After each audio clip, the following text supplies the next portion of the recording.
અઘોર નગારા વાગે ભાગ 2 લેખક મોહનલાલ અગ્રવાલ પ્રકરણ 5 વિચાર મંથન એ પારદમણી વિશેની અદ્ભુત માહિતીઓ મને પાછળથી સરયુદાસજી તરફથી જાણવા મળેલી. તેનો અહીં સંક્ષિપ્તમાં ઉલ્લેખ કરું છું. પારદમણી એટલે પારામાંથી બનાવેલી એક ગોળી. આ સીધો સાદો અર્થ થાય છે, પરંતુ પારદમણીના કાર્યો ઘણા અદ્ભુત અને અસાધારણ છે. આ પારદમણીને રસસિદ્ધ લોકો પારદ ગુટિકા, પારદમણી, રસચંદ્ર, ખેચરી ગુટી જેવા નામોથી ઓળખે છે. સરયુદાસજીએ આ પારદમણી નિર્માણ કરવાની પદ્ધતિ મને સમજાવેલી. તે આ પ્રમાણે છે. શુદ્ધ સંસ્કારિત પારો 3 શાણ લેવો. શાણ એ માગધી પરિભાષા છે. 3 શાણ એટલે લગભગ 12 આની જેટલો ભાર થાય. શુદ્ધ સંસ્કારિત પારો એ વિશે જરૂરી વિગતો આ પ્રમાણે છે. પારો એ વિષ સમાન છે, પરંતુ તેને સંસ્કાર આપવાથી તે અમૃતતુલ્ય બની મનુષ્યને આલોક અને પરલોક બંનેમાં સફળતા અપાવવાનું સામર્થ્ય ધરાવે છે. પારાવાના સ્વાભાવિક દોષ 8 છે: નાગ, બંગ, મલ, વહીન, ચાંચલ્ય, વિષ, ગિરી તથા સહ્યાગ્નિ. આ 8 દોષ અનુક્રમે આ પ્રમાણે શરીરને નષ્ટ કરે છે: વ્રણ, કોઢ, બુદ્ધિની જડતા, દાહ, વીર્યનાશ, મૃત્યુ, શરીરના દરેક કોષને શિથિલ કરવો તથા સ્ફોટ ઉત્પન્ન કરી શરીરનો નાશ કરવો. આ દરેક દોષનું નિવારણ કરવા તેને 8 સંસ્કાર આપવા આવશ્યક છે, જે અનુક્રમે સ્વેદન, મર્દન, મુચ્છર્ણ, ઉત્થાપન, પાતન, બોધન, નિયામન તથા દીપન કહેવાય છે. આ પ્રમાણે 8 સંસ્કાર આપવાથી તે નિર્મળ અને વિશુદ્ધ બને છે. ઉપરોક્ત પારો અષ્ટ સંસ્કારિત લેવાનો ઉલ્લેખ છે. શ્યામ કનક બીજ એટલે કે કાળા ધતુરાના કાળા બીજ, એનું તેલ, 2 બિલ્વ, બિલ્વ એટલે 4 તોલા. 2 બિલ્વ કનક તેલમાં સંસ્કારિત પારદ 3 શાણ નાખીને 90 દિવસ સુધી ખરલ કરવાથી તે માખણ સમાન લોચ ઉત્પન્ન કરીને બંધાવા લાગે છે. તે પછી તેને બહાર મૂકી દેવો. ત્યારબાદ એક બીજી ક્રિયા અમલમાં લેવી. શિવલિંગી બીજ તથા કુંવારપાઠાનો સ્વરસ સમભાગે લઈ ખરલ કરી તેની કણક બનાવી તેને ભૂંગળી આકાર આપી તે પારદમાં બંધ કરી દેવો. તેના ઉપર ઘેટાના ઊનનો દોરો લપેટી સુકાવા દેવું. 2-3 દિવસ સુકાયા બાદ અંકોલના 3 શેર તેલમાં ખૂબ મંદ અગ્નિથી પાકવા દેવું. આ ક્રિયા આશરે 2-2.5 મહિના સુધી ચાલે છે.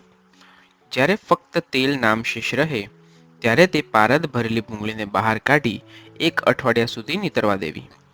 ત્યારબાદ તેમાંથી પારદને કાઢી લઈ ધતુરાના ડોડવામાં નાખી બાફ આપવો. 1000 ડોડવાનો બાફ આપ્યા બાદ તેને 1.25 શેર ગાયના દૂધમાં મૂકવી. આ ક્રિયા સાંજે કરવી. શરૂઆતમાં તે 1.25 શેર દૂધને સૂકવી નાખે છે. તે ક્રમ રોજ વધારતા જવો. રોજ સવાયું વજન વધારતા જવું. જ્યારે 1.25 મણ દૂધને સૂકવી નાખે ત્યારે તે પારદમણી તરીકે તૈયાર થાય છે. છેલ્લે એક તંત્ર ક્રિયા કરવાની રહે છે.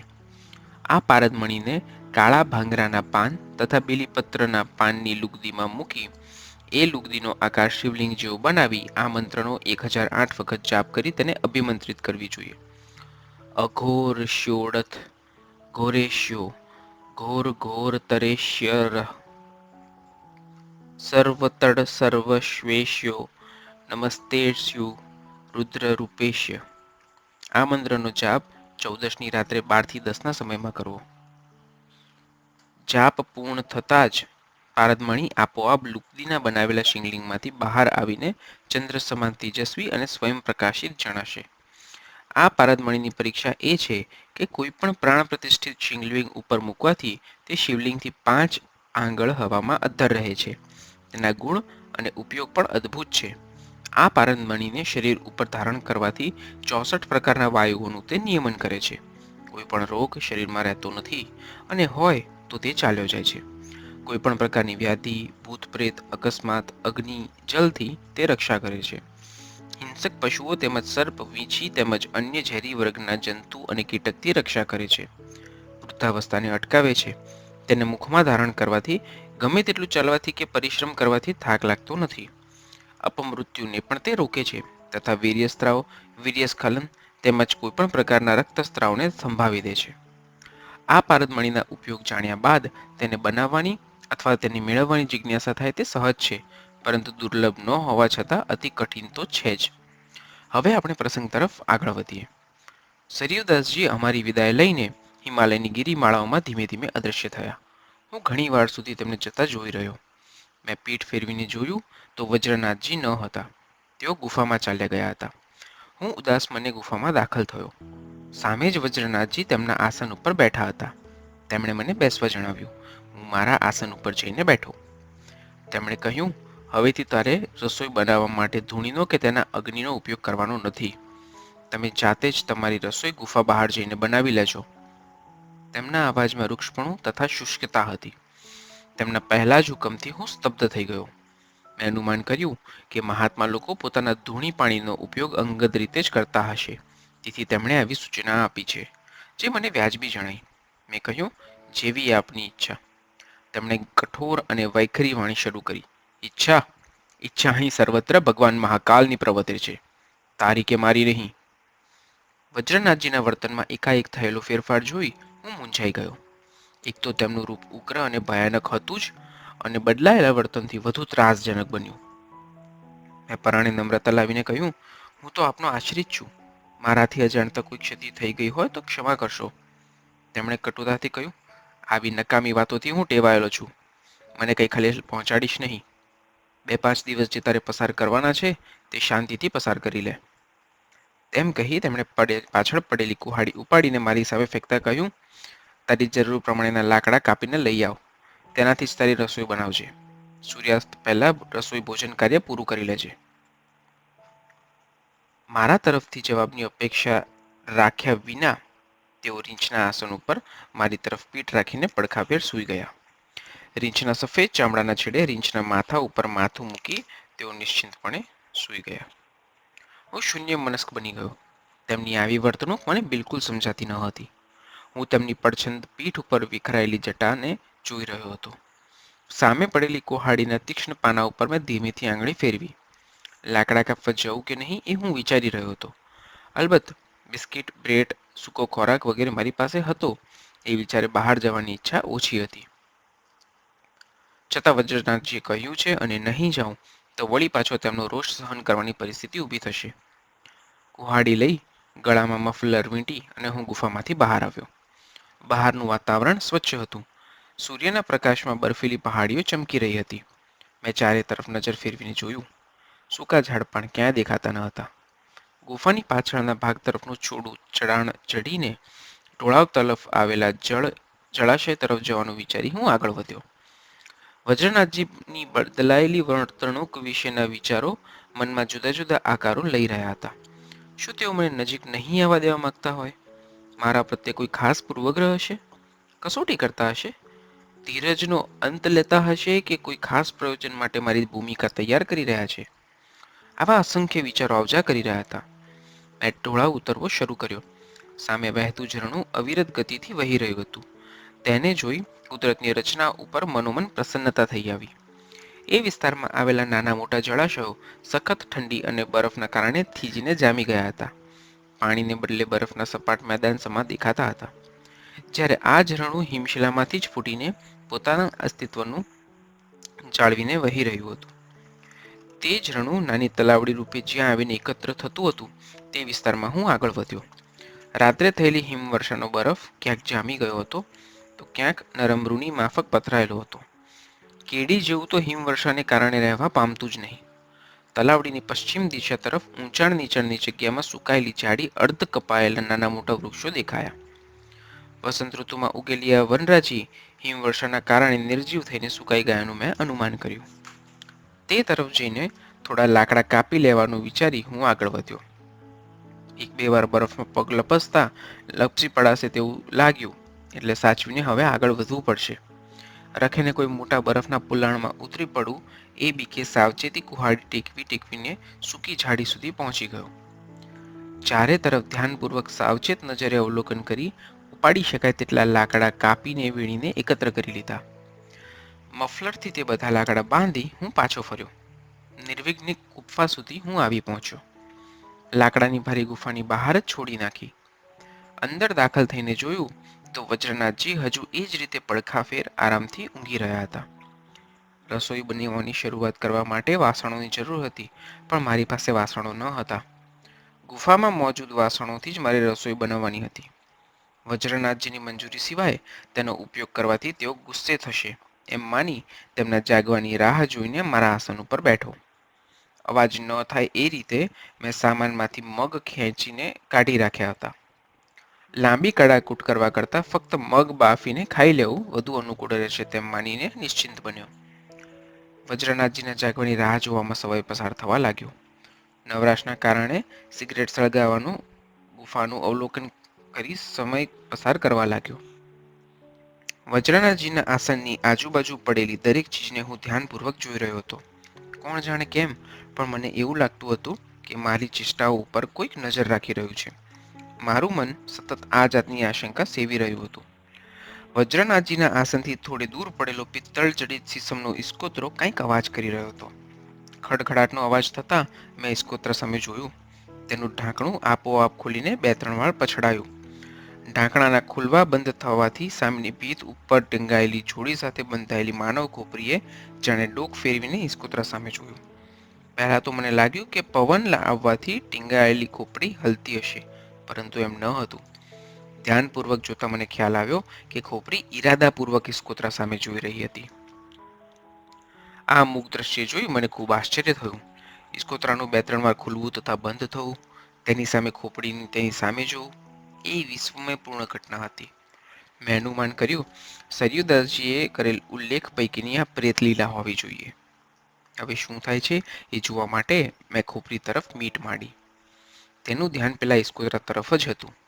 ઇસ્કોત્રો શાંત હતો. એ જોઈ ખોપરીએ દાંતના ચોકઠા ભટકાડીને અવાજ કર્યો, જાણે તે ખડખડાટ હસી રહી છે. ખોપરીની ખડખડાટીથી વજ્રનાથજી જાગી ગયા અને સૂતા સૂતા જ ખોપરીને હાથ દ્વારા સ્પર્શ કરીને શાંત રહેવા જણાવ્યું. વજ્રનાથજીના જાગવાની રાહ જોવામાં સાંજ પડી ગઈ હતી. વજ્રનાથજી પડખું ફરીને આસન ઉપર બેઠા થયા. બેસતાની સાથે જ તેમણે મારા ઉપર દ્રષ્ટિ કરી અને કહ્યું, હજુ અહીં જ બેઠો છું? રસોઈ બનાવી લીધી? તેમના પ્રશ્નથી હું ગૂંચવાયો. તેમની આંખો ઊંઘના કારણે વધુ લાલ અને ક્રૂર દેખાતી હતી. મેં ધીમેથી કહ્યું, લાકડા તો લઈ આવ્યો છું, પણ આપ આરામમાં હતા, તેથી આપને પૂછ્યા વિના વાસણોનો ઉપયોગ કેવી રીતે કરવો એ કારણે રસોઈ નથી બનાવી. તેમણે કહ્યું, હું સૂતો હતો તો પછી મને પૂછ્યા વિના ગુફામાંથી બહાર કેમ ગયો અને આવ્યો કેમ? અને પૂછ્યા વિના જો આવી જ ગયો હતો તો પૂછ્યા વિના વાસણોનો ઉપયોગ કેમ ન કર્યો? હવે રસોઈ નહીં થાય. સૂર્યાસ્ત થઈ ગયો છે. આજે ઉપવાસ કર. એટલું કહીને તેઓ કમંડલ જોડી લઈને સંધ્યા પૂજા કરવા બહાર ચાલ્યા ગયા. સાંજ નમી ચૂકી હતી. ઠંડો પવન ફૂંકાવાનો શરૂ થઈ ગયો હતો. મેં ગુફા બહાર જઈને થોડી હળવાશ અનુભવવાનો પ્રયત્ન કર્યો. ઠંડો અને કાતિલ પવન હવે મારા માટે સામાન્ય અને ગુલાબી હતો. ચારે તરફ દૂર દૂર કંદરાઓમાં જુદા જુદા સ્થળોએ મહાત્મા લોકોની ધૂણીનો અગ્નિ ટમટમતા દીવા જેવો જણાતો હતો. ક્યારેક દૂરથી ધીમો શંખધ્વનિ સંભળાતો હતો, તો ક્યારેક ઉપરની પહાડીઓ તરફથી નિશાચર પ્રાણીઓની એકલ દુકલ ગર્જનાઓ સંભળાતી હતી. વાતાવરણ પોતાનો પ્રભાવ સ્થાપિત કરી રહ્યું હતું. મેં ગુફાદ્વાર પાસે બેસી સિગરેટ સળગાવી. વર્તમાન પરિસ્થિતિ વિશે હું વિચારી રહ્યો હતો. વજ્રનાથજીનું વર્તન મને અકળાવી રહ્યું હતું. તેમનો આશય સમજાતો ન હતો. એમની પાસેથી નવું જાણવાનું મળશે એવું સરયુદાસજીએ કહેલું, પરંતુ એ બાબતની કાંઈ સંભાવના જ હજી ઉપસ્થિત થઈ ન હતી. કઈ રીતે વજ્રનાથજીનો પ્રેમ મેળવવો એ વિશે હું યોજના ઘડી રહ્યો હતો. ગુફાની પાછળના ભાગમાંથી વજ્રનાથજીનો આવવાનો પગરવ સાંભળી હું ઊભો થઈ ગયો. તેમણે ગુફા તરફ નહીં આવતા સામેની દિશામાં ઊભેલા 3-4 વૃક્ષોમાંથી થોડા પાંદડા એકઠા કર્યા. હું તેમની ચેષ્ટા જોઈ રહ્યો હતો. પાંદડા લઈ તેઓ ગુફા તરફ આવ્યા. મારી સામે સહેજ નજર કરી તેઓ ગુફામાં દાખલ થયા. હું પણ ચાવી આપેલા રમકડાની માફક ચા પાછળ ચાલ્યો. હું ચૂપચાપ મારા આસન ઉપર બેસી ગયો. વજ્રનાથજીએ આસન ઉપર બેસી સીસમનો ઇસ્કોતરો ખોલ્યો. મને થયું હમણાં કંઈક વિચિત્ર વસ્તુ બહાર આવશે. તેમણે 2-3 ડબ્બી, એક નાની તુંબડી તથા કોઈ નાના પ્રાણીની ખોપરી તેમાંથી બહાર કાઢી. સ્નાન સંધ્યા કર્યા પછી તેમણે તિલક સ્વરૂપ કરવાની શરૂઆત કરી. તુંબડીમાંથી ભસ્મ કાઢીને ત્રિપુંડ ખેંચ્યું. ચંદ્રઆડ, બિંદકી, ભૈરવી આદિ કર્યા પછી તેમનું સ્વરૂપ બિહામણું દેખાતું હતું. તેઓ મૌન બની પોતાનું કાર્ય કરી રહ્યા હતા. બહાર વૃક્ષ ઉપરથી લાવેલા પાંદડાને ચોળી તેમાં તમાકુ ભેળવીને એક મોટી ચીલમ તેમણે ભરી. ચિલમ ઉપર ધૂંડી ચેતાવી. ધૂંડી એટલે શણ, કાથી, સૂકું ઘાસ એવી કોઈ પણ એક ચીજને વળ દઈ તેની દડી બનાવી તેને સળગાવીને મૂકવાની પદ્ધતિ. તેમનો ઘોર નાદ મેઘ ગર્જના સમાન ગુફામાં ગાજી ઉઠ્યો. સંધ્યા તારિણી સબ દુઃખ નિવારિણી સંધ્યા કી બેલા અમરકોટ સિદ્ધો કા મેલા. અજગર શ્વાસ લેવા માટે જેમ સુસવાટી કરે તેમ તેમણે ચિલમને ભદ્ર મુદ્રામાં રાખીને દમ ખેંચ્યો. ચિલમની ફૂંકવાની 4 મુદ્રાઓ સિદ્ધ લોકો પાસેથી જાણવા મળી છે: ઉગ્ર, ભદ્ર, ચિતવન અને ચંગ. આ મુદ્રાભેદનો ઉલ્લેખ એવા પ્રકારે છે કે જ્યારે સાધુ કોઈ ઉગ્ર તપસ્યા, આરાધના, સાધના કરતો હોય ત્યારે હંમેશા ઉગ્ર મુદ્રાની ચિલમનું સેવન કરે છે. કાર્યરત અવસ્થામાં ભદ્ર મુદ્રા તથા ચિંતન મનનની સમયે ચિતવન મુદ્રા અને શાંતિ તથા મસ્તીના સમયે ચંગ મુદ્રાની ચિલમનું સેવન કરવામાં આવે છે. તે સમયે આસનનું પણ મહત્વ હોય છે.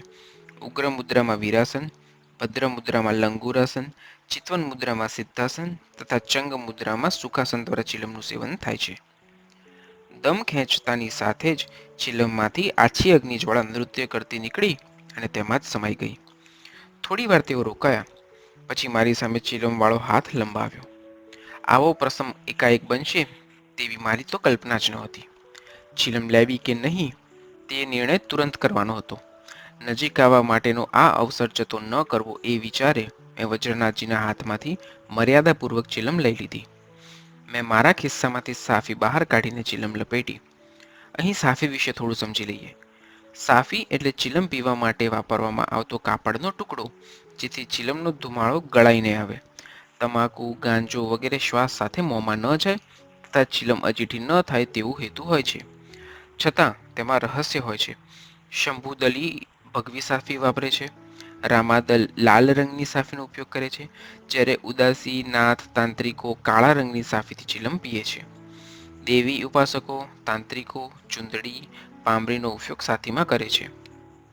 સાધુ મહાત્મા પોતાની સાફી સંસારી લોકોને આપતા નથી તેમજ તેમની સાફી લેતા નથી. ક્યારેક સંપ્રદાય ભેદમાં પણ સાફીનો સાર્વજનિક ઉપયોગ નથી થતો. દરેક પોતાની સાફી અંગત જ રાખે છે. એ સિવાય પણ તેમાં ગૂઢ રહસ્ય સમાયેલા હોય છે, જેની ચર્ચા નહીં કરતા મૂળ પ્રસંગ તરફ જઈએ. વજ્રનાથજીએ ધૂણીને નમસ્કાર કરી મેં ધીમેથી ફૂંક લીધી.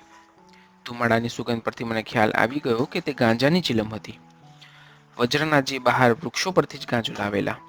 આ વૃક્ષારોપણ વજ્રનાથજીએ કરેલું હશે, જેથી ગાંજાના સેવન કરવા માટે કોઈ આધાર ન રાખવો પડે. મેં એકદમ ખેંચીને માનપૂર્વક ચિલમ પાછી સોંપી. આ ક્રમ ફક્ત 2 વાર ચાલ્યો. ત્યારબાદ તેમણે મને ચિલમ આપી નહીં. તેઓ પોતાના વિચારોમાં મગ્ન હતા. ક્યારેક તેઓ મારી તરફ જોઈ લેતા હતા. હું તેમના ચહેરાના ભાવોનું પરિવર્તન ધ્યાનપૂર્વક જોઈ રહ્યો હતો.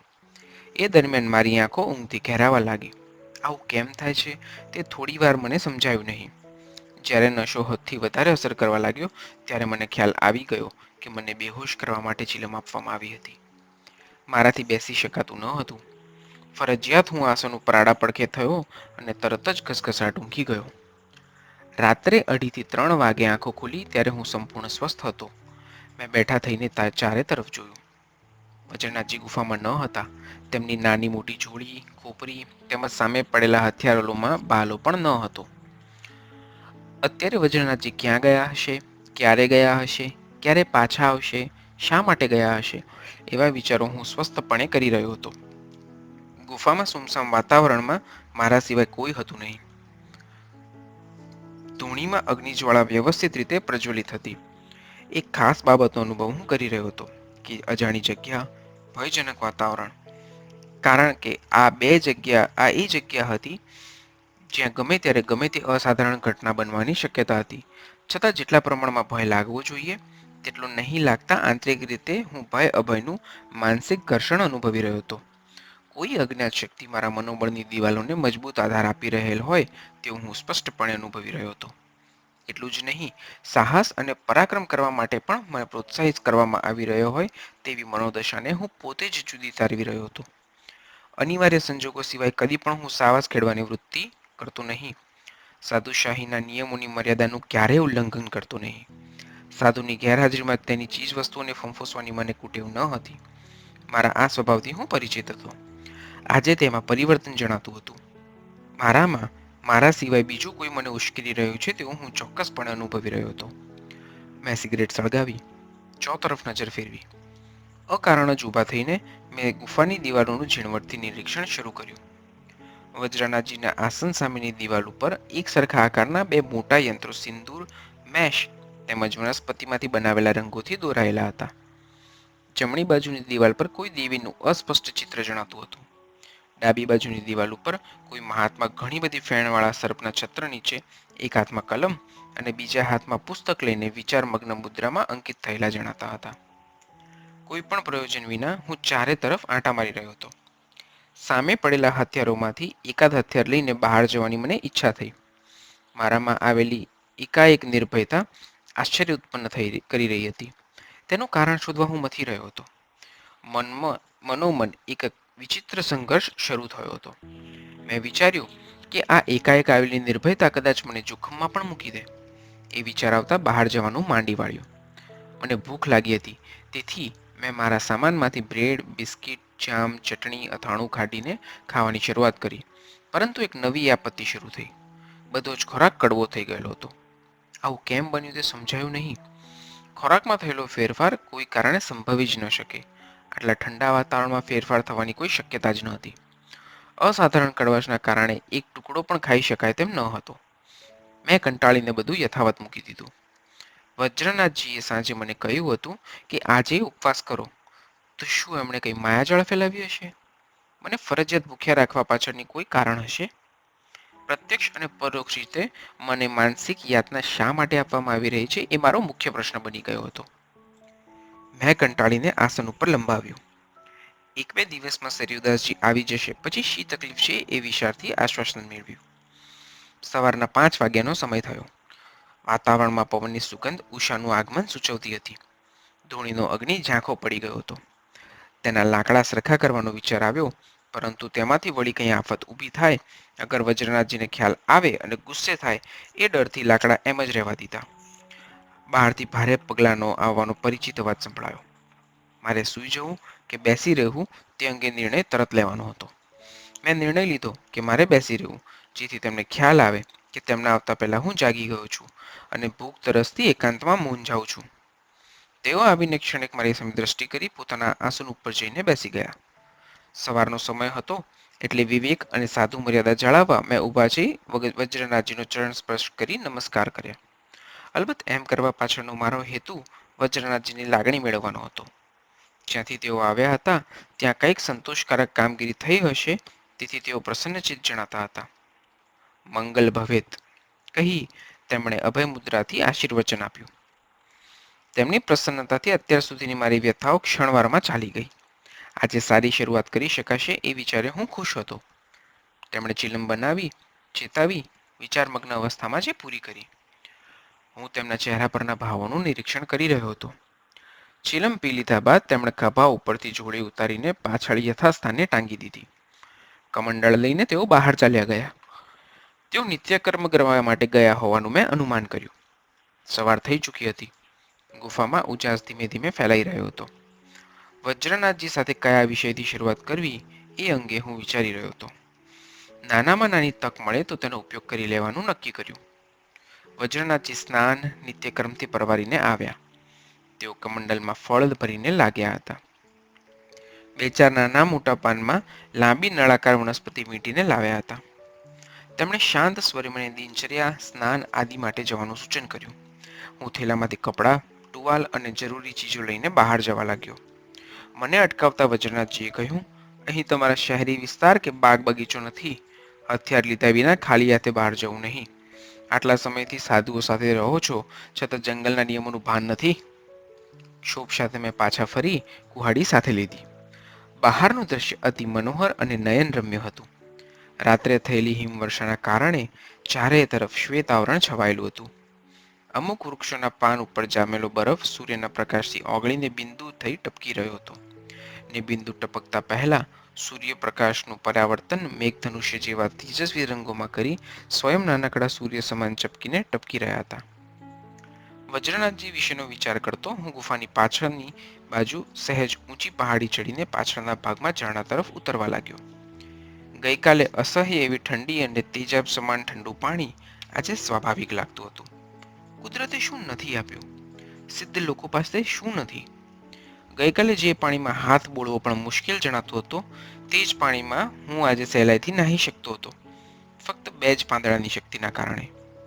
દિનચર્યાથી પરવારી થોડા સૂકા લાકડા એકઠા કરીને હું પાછો ફર્યો. લાકડા બહાર મૂકી હું અંદર ગયો. વજ્રનાથજી પોતાના આસન ઉપર ભસ્મ, તિલક, ત્રિપુંડ આદિ લેપ અર્ચન કરી હવનની તૈયારી કરી રહ્યા હતા. હું મારા આસન ઉપર મૌન થઈને બેઠો. તેમણે હવિષ્ય સામગ્રી ગોઠવીને ધૂણીનો અગ્નિ વ્યવસ્થિત કર્યો. હોઠના આછા ફફડાટ સાથે તેમણે જુદા જુદા દ્રવ્યોની મિશ્ર આહુતિ આપવી શરૂ કરી. વાતાવરણમાં હવિષ્ય દ્રવ્યની સુગંધ પવિત્ર ભાવ, સ્ફૂર્તિ, પ્રસન્નતા અને તાજગી ફેલાવી રહી હતી.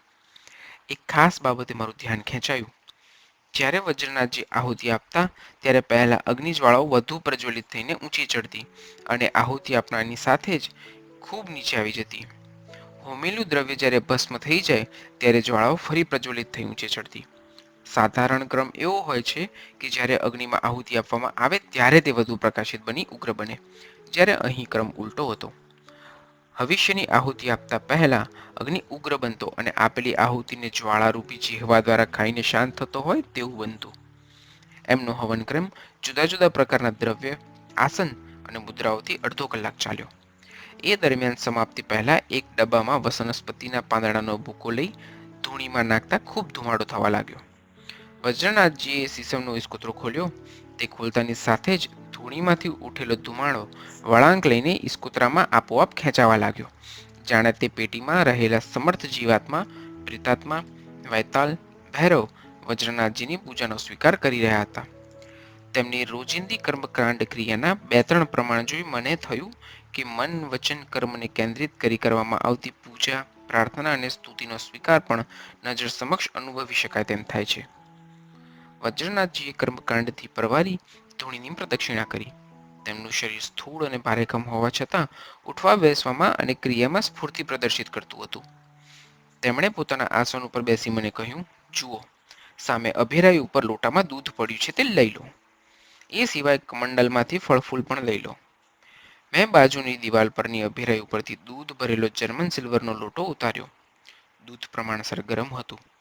દૂધ ક્યાંથી આવ્યું હશે, કોણ લાવ્યું હશે એ અંગે હું વિચારી રહ્યો. મેં થેલામાંથી બ્રેડ, બિસ્કિટને ફરીથી ચકાસી જોવા માટે બહાર કાઢ્યા. તેને ખાવાથી તે મૂળ સ્વાદમાં જ હતા.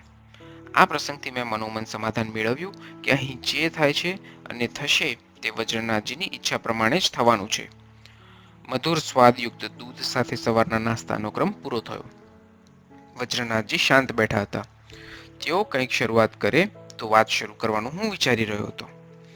થોડી વારે તેમણે કહ્યું, બહાર જઈને ઝાડ ઉપરથી થોડો ગાંજો લઈ આવો. હું તરત ઊભો થઈને બહાર જવા લાગ્યો. તેમણે એક નાનકડી ગાળ દઈને કહ્યું, તને કહ્યું છે ને કે બહાર જતી વખતે હથિયાર સાથે રાખવું. મેં મારા આસન પાસે પડેલી કુહાડી લીધી અને હું બહાર ગયો. મને ખબર નહોતી કે ગાંજાનું ઝાડ કયું છે, છતાં ગઈ રાત્રે તેમણે એક ઝાડ પરથી થોડા પાન તોડ્યા હતા તેનું મને સ્મરણ હતું. તે દિશામાં જ ગાંજાનું ઝાડ હશે તેવું ધારી હું એ તરફ ગયો. આમ તો ગાંજાના નાના મોટા છોડ જ થાય છે, પરંતુ લાંબા સમયથી વૃદ્ધિ પામેલ છોડ 5 થી 7 ફૂટ સુધી વૃક્ષ રૂપે પણ વિસ્તરે છે. ગાંજાના છોડને ઓળખતો હોય મેં ત્યાં તપાસ શરૂ કરી. બરોબર જે જગ્યાએથી વજ્રનાથજી પાન તોડ્યા હતા ત્યાં આવીને એક વૃક્ષ જોયું. તેના પાનનો આકાર, ફૂલ તથા કળીનો પ્રકાર ગાંજાને મળતો હતો, પરંતુ તેનું સમગ્ર સ્વરૂપ આશ્ચર્યજનક હતું. તેના થડથી માંડી નાનામાં નાની ડાળીની છાલ આબેહૂબ સર્પની ચામડીથી મઢાયેલી હોય તેવી હતી. તેની કળીઓ તથા આસપાસના પાનના ઝુંડ ચીકણા સ્ત્રાવથી એકઠા થઈને સર્પની ફેણના આકારે ચોંટેલા હતા. કોઈ વિચિત્ર જાતિનો સર્પ વૃક્ષનું લૂપ લઈને ઊભો હોય તેવું દ્રશ્ય દેખાતું હતું. હું તે વૃક્ષથી 4 ફૂટ દૂર ઊભો હતો, છતાં વાતાવરણમાં તેની માદક સુગંધ મનને તરબતર કરી રહી હતી. આ વૃક્ષ ગાંજાનું છે તે વાત ચોક્કસ હતી, છતાં તેના આકાર અને રૂપરંગ જોઈને ગાંજો તોડવાની હિંમત ચાલી નહીં. સાવચેતીના પગલાં રૂપ મેં કુહાડી લાંબી કરીને વૃક્ષ સાથે સ્પર્શ કર્યો, પરંતુ કોઈ ફેરફાર નહીં જણાતા આગળ વધીને ડાબા હાથે ધીમેથી 2-3 કળી સહિત પાંદડા તોડી લીધા. જમણા હાથમાં સાવચેતી માટે પકડેલી કુહાડીનો કોઈ ઉપયોગ કરવાની જરૂર પડી નહીં. મેં ગુફામાં જઈ ગાંજો વજ્રનાથજીના આસન પાસે મૂક્યો. તેમના મંગાવ્યા પ્રમાણેનો ગાંજો જોઈ ક્ષણવાર તેઓ વિચારમાં પડ્યા. કંઈક શંકાની દ્રષ્ટિએ ઝીણી આંખે મારા તરફ એક વેધક દ્રષ્ટિ તેમણે કરી. તેમનું અનુમાન કદાચ એવું હતું કે હું ગાંજો નહીં લાવી શકું. ત્યાં કોઈ આપત્તિ ઊભી થશે અને હું મુશ્કેલીમાં મુકાઈ જઈશ. એવા હેતુથી તેમણે મને મોકલ્યો હોય અને હું ક્ષેમગુચ્છળ પાછો આવ્યો હોત, તેથી તેઓ વિચારી રહ્યા હતા કે આમ કેમ બન્યું. તેમના દૃષ્ટિપાતના પ્રકાર ઉપરથી મારું અનુમાન હતું. તેમણે કંઈ સ્પષ્ટીકરણ નહોતું કર્યું. તેમણે ગાંજો સૂકો મસળી ચીલમ ભેરવીને ચેતાવી. આ પ્રસંગ સાથે આ ગાંજાના ઉછેરની વિશેષતા વિશે રસપ્રદ માહિતી જોઈ લઈએ. એ વજ્રનાથજીએ જણાવી હતી. આ ગાંજાને સિદ્ધ લોકો ભુનાદના નામથી ઓળખે છે. કોઈ પણ સારી જાતના ગાંજાના બીજને શેવાળ, પાણીના કેળા તથા અળસિયા જે ચોમાસામાં થાય છે તેની સાથે મિશ્ર કરી મોરને ખવડાવવામાં આવે છે. આ મોર પાળેલો હોય છે. તેની હગારને એકત્ર કરી ધોઈ લેવામાં આવે છે. તેમાંથી ગાંજાના બીજ એકત્ર કરી છાયામાં સૂકવી લઈ જુદા જુદા અંતરે વાવવામાં આવે છે. તે બધા બીજમાંથી માંડ 1-2 ઉગે છે. આ ઉગેલા અંકુરને ખાસ પ્રકારના બનાવેલા ખાતરમાં ફરીથી ચોપડવામાં આવે છે. આ ખાતરને બનાવવા માટે એક ઝેરી સર્પને મારી તેને એક માટલામાં નાખવામાં આવે છે. તે માટલામાં વરસાદનું પાણી, કરા અથવા હિમવર્ષાને સપ્રમાણ લેવામાં આવે છે.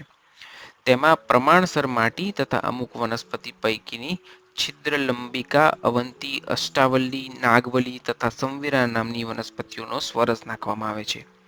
એકાદ મહિનામાં સંપૂર્ણ રીતે બધી ચીજો કોવાઈને ખાતરના રૂપમાં આવી જાય છે. ત્યારબાદ ફરી એક ઝેરી સર્પને મારવામાં આવે છે. તેના મોઢામાં શક્ય એટલું ખાતર ભરી દઈ યોગ્ય જગ્યા શોધી ત્યાં જરૂરિયાત પ્રમાણેનો ખાડો કરી તૈયાર કરેલું ખાતર તથા માટીને ભેળવી નવો મારેલો સર્પ યોગ્ય રીતે ગોળાકાર ગોઠવીને મૂકવામાં આવે છે, જેથી મોટાનો ભાગ તેનો મધ્યમાં રહે. ત્યારબાદ તેમાં ખાતર ભરેલા મોઢામાં પહેલેથી તૈયાર કરીને રાખેલો ગાંજાનો અંકુર વાવી દેવામાં આવે છે. આ અંકુરની 14 દિવસ રાત સુધી ખૂબ સંભાળ રાખવામાં આવે છે. નવજાત શિશુની માફક 14 દિવસની સંભાળ બાદ તેના પાન ફૂટે છે. ત્યારે ત્યાં મહાત્મા લોકોએ સિદ્ધ કરેલી ચોકી મૂકે છે. ચોકી એટલે મહાત્માએ સિદ્ધ કરેલ દેવ, દેવી, યક્ષ, યક્ષિણી, ભૈરવ આદિ દ્વારા થતી રક્ષા. ચોકી મૂકવા પાછળનો હેતુ એવો છે કે અંતરિક્ષમાં ગમન કરતા સિદ્ધ લોકો આવા પ્રકારની વનસ્પતિ ઔષધિનો નાશ કરી નાખે છે. અલબત્ત કોઈ અનધિકારી વ્યક્તિએ દુષ્કૃત્ય કરવાના હેતુથી આવો યોગ કરેલ હોય તો. ચોકે મૂકી દીધા બાદ આ ગાંજાનો છોડ દિન પ્રતિદિન વધવા લાગે છે. તે દરમિયાન તેની સાધારણ દેખભાળ કરવામાં આવે છે. જ્યારે તેનું થડ આશરે 1.5 ઇંચ જેટલું જાડું થાય ત્યારે જમીનથી 4 ઇંચ ઊંડે થડમાં એક છેદ કરવામાં આવે છે, જે વૃક્ષની મધ્ય રસવાહિની સુધી પહોંચતો હોય છે. તે છેદમાં શુદ્ધ અફીણ, સોમલ અને પારો ભરી દેવામાં આવે છે. પછી તે છેદને ખાખરાના ગુંદરથી બંધ કરી માટી છાંદી દઈ કપડું લપેટી દેવામાં આવે છે. 1 વર્ષમાં આ વૃક્ષ સંપૂર્ણ રીતે ફૂલ, કળી આવીને વિકાસ પામે છે. ત્યારે તે સેવન કરવાને યોગ્ય બને છે. આ ગાંજાનું નિત્ય સેવન કરીને મહાત્મા લોકો રોગ, વ્યાધિ, સર્પ, વીંછી, ઝેરી જંતુના દંશના ભયથી મુક્ત થાય છે. આ ગાંજાનો સ્વરસ પારદ બંધન કરે છે. ક્ષણવારમાં ધ્યાનસ્થ થવા માટે એ મદદરૂપ નીવડે છે. વીર્યનું ઉર્જામાં રૂપાંતર કરવામાં અદ્ભુત કામગીરી બતાવે છે. શરીરમાં વાત, પિત્ત અને કફનું વ્યવસ્થિત નિયમન કરે છે. સૌથી અગત્યની વાત એ છે કે તેનું બીજ ફરીથી ઉગતું નથી. કુદરતનો ક્રમ પણ આ ક્રિયામાં અટકી જાય છે. સિદ્ધ મહાત્માઓ આવા પ્રકારના ગાંજાનું સેવન યથાર્થ રૂપે કરે છે. બાકી તો સંસારી લોકો ગાંજાનું સેવન કરી સ્વાસ્થ્ય હાનિ કરે છે. મહાત્માઓનું અનુકરણ કરી ધ્યાન અને સમાધિની ઘેલછામાં રાચતા હોય છે. હવે મૂળ પ્રસંગ તરફ વળીએ. ચીલમ પૂરી કરીને વજ્રનાથજીએ કહ્યું, હવે તારી રસોઈની તૈયારી કર અને હું મારું કાર્ય કરું. હું જરૂરી વાસણો તથા લોટ, કાચી સામગ્રી લઈને બહાર આવ્યો. એક સરખા 3 પથ્થરો ગોઠવી ચૂલો બનાવી તેમાં પાતળા લાકડા ગોઠવીને અગ્નિ ચેતાવ્યો. વજ્રનાથજીએ લાવેલ નળાકાર વનસ્પતિ જે જળાશયોમાં કમળ નીચે થાય છે અને કમળદંડના નામથી તે ઓળખાય છે, જે અંદરથી ફૂલી હોય છે, એક સરખા ઊભા 6 છેદ તેમાં હોય છે અને કાપવાથી તેમાં બારીક રેસા અને તંતુઓ નીકળતા જણાય છે. તેને સમારી સાફ કરી તેનું શાક બનાવી લીધું. 2 જાડા રોટલાને ઘડીને શીકી લીધા. મારું રસોઈ કાર્ય 1 કલાકમાં પૂરું થઈ ગયું. મેં અંદર જઈ વજ્રનાથજીને ભોજન કરવા માટે આગ્રહ કર્યો. તેમણે અનિચ્છા દર્શાવતા વ્યંગપૂર્ણ રીતે કહ્યું, તમે તમારું માંડ માંડ કરો છો, મને શું ખવડાવવાના હતા? હું ચૂપચાપ બહાર ચાલ્યો ગયો. જમી પરવારી વાસણ માંજી સાફ કરી બધી સામગ્રી લઈ અંદર આવ્યો. વજ્રનાથજી આસન ઉપર ધ્યાનસ્થ થઈને બેઠા હતા. 3 દિવસનું સતત મૌન તેમજ વજ્રનાથજીનું મારા પ્રત્યેનું વલણ મને અકળાવી રહ્યું હતું. આજકાલમાં સરયુદાસજી આવી જશે એ વિચાર મને ધીરજ આપતો હતો. છેક સાંજ સુધી વજ્રનાથજી ધ્યાનસ્થ થઈને બેસી રહ્યા. શાંત વાતાવરણ, વજ્રનાથજીનું મૌન મારા માટે અસહ્ય બની રહ્યું હતું. ક્યારેક વધુ પડતી શાંતિ પણ અસહ્ય બને છે તેવી પરિસ્થિતિમાં હું મુકાઈ ગયો. સાંજે વજ્રનાથજી ધ્યાન સમાધિમાંથી જાગૃત થયા. મને ચૂપચાપ બેઠેલો જોઈને સંબોધીને કહ્યું, સરયુદાસજીને આવતા 5-6 દિવસ થશે, માટે તારે જવું હોય તો તું કાલે કાઠમંડુ જઈ શકે છે. કાલે સવારે ગુરખો આવશે તેની સાથે ચાલ્યો જજે. જો અહીં જ રોકાવું હોય તો પણ રોકાઈ શકે છે. વજ્રનાથજીના પ્રસ્તાવથી હું ગૂંચવાઈ ગયો. મેં અનુમાન કર્યું કે કદાચ વજ્રનાથજીએ ધ્યાનસ્થ અવસ્થામાં શ્રીયુદાસજી સાથે સંપર્ક કર્યો હોય અને તેમના મોડા આવવા વિશે સૂચના કરી હોય. કદાચ મારો સંકલ્પ ચકાસવા માટે પણ આવું કહ્યું હોય. મેં કહ્યું, સરયુદાસજીના ગુરુ મહારાજનો લાભ લેવાનો અવસર ફરી કદાચ ન મળે, તેથી હું અહીં રોકાવામાં વધુ શ્રેય માનું છું. છતાં આપના માટે મારી હાજરી બાધક હોય તો હું કાલે ચાલ્યો જઈશ. તેમણે કહ્યું, તારી હાજરીનું જેવું તું સમજે છે તેવું કોઈ મહત્વ મારા માટે છે જ નહીં. સરયુદાસજીના મોડા આવવાથી તને મૂંઝવણ ન થાય એટલા માટે મેં સૂચન કર્યું હતું. મને પૂછવાની ઈચ્છા થઈ આવી કે સરયુદાસજી શા માટે મોડા આવશે, શું કારણ છે, પરંતુ મારી હિંમત ચાલી નહીં. વજ્રનાથજી સંધ્યા કરવા માટે તૈયારી કરવા લાગ્યા. મેં સામાનમાંથી થોડો ખોરાક બહાર કાઢી હળવા નાસ્તા જેવું કરી લીધું. રોજિંદા ક્રમ પ્રમાણે વજ્રનાથજીએ સંધ્યા પૂંજાથી પરવારી ચિલમ ચેતાવી. ચિલમ સરદમ થઈ ગયા બાદ તેમણે ચિલમ મારા તરફ લંબાવી. મને ગઈકાલ રાત્રિએ થયેલો ચિલમનો અનુભવ યાદ હતો. મને ખ્યાલ આવી ગયો હતો કે ઘેન આપી ઊંઘાડવા માટેનો આ પ્રયત્ન છે. તેઓ તો પંચરત્ની ગાંજાથી ટેવાયેલા હતા, પરંતુ મારા માટે તો એક જ ફૂંક કાફી હતી. મેં હાથ જોડીને વિનયપૂર્વક ચિલમનો અસ્વીકાર કર્યો. મેં કહ્યું, આપની ચિલમનો દમ ખેંચવાનું મારું સામર્થ્ય નથી. ગઈકાલે તો ભૂલ થઈ ગઈ હતી. મારા મનોભાવને ચકાસતા હોય તેમ વજ્રનાથજી મારું અવલોકન અર્ધ બિડાયેલી આંખોએ કર્યું. તેમને ખ્યાલ આવી ગયો હતો કે ચિલમ નહીં લેવાની પાછળનો મારો હેતુ શું છે. તેમણે ચિલમ પૂરી કરી લીધી. રાત્રિનો પ્રથમ પ્રહર પસાર થવા લાગ્યો હતો. ઘણી વાર પછી વજ્રનાથજીએ કહ્યું, હવે આરામ કરો. મેં મારા આસન ઉપર લંબાવ્યો. હું ઈરાદાપૂર્વક જાગવાનો પ્રયત્ન કરી રહ્યો હતો. મારે જાણવું હતું કે વજ્રનાથજી રાત્રે ક્યાં જાય છે, ક્યારે જાય છે. વજ્રનાથજી તરફ પડખું કરી ઊંઘી ગયાનો દેખાવ કરવા આંખો બંધ કરી દીધી. એક નિયમ એવો હોય છે કે સાધુ ધૂણી તરફ ગૃહસ્થે પીઠ કરીને સૂવું ન જોઈએ, તે અપમાનિત કાર્ય ગણાય છે. વજ્રનાથજીએ બીજો ઉપાય વિચારી લીધો. જોડીમાંથી માદક સુગંધવાળા પાન કાઢી તેમાં ગાંજો ભેળવી ધૂણીના અંગારા ઉપર ધુમાડો ઉત્પન્ન કરવાના હેતુથી મૂકી દીધા. હું ઝીણી આંખે તેમની બધી ચેષ્ટા જોઈ રહ્યો હતો. વજ્રનાથજી પણ મારી હરકતથી કદાચ મનમાં હસી રહ્યા હશે અને વિચારતા હશે કે દીકરા, તું ડાળીએ ડાળીએ છવાયેલો છે તો હું પાંદડે પાંદડે ફેલાયેલો છું. ધૂણીમાંથી ઉત્પન્ન થતો માદક ધુમાડો શ્વાસોચ્છ્વાસમાં આવતા ધીમે ધીમે મને ઘેન ચડવા લાગ્યો. થોડી જ વારમાં હું નિંદ્રાધીન થયો.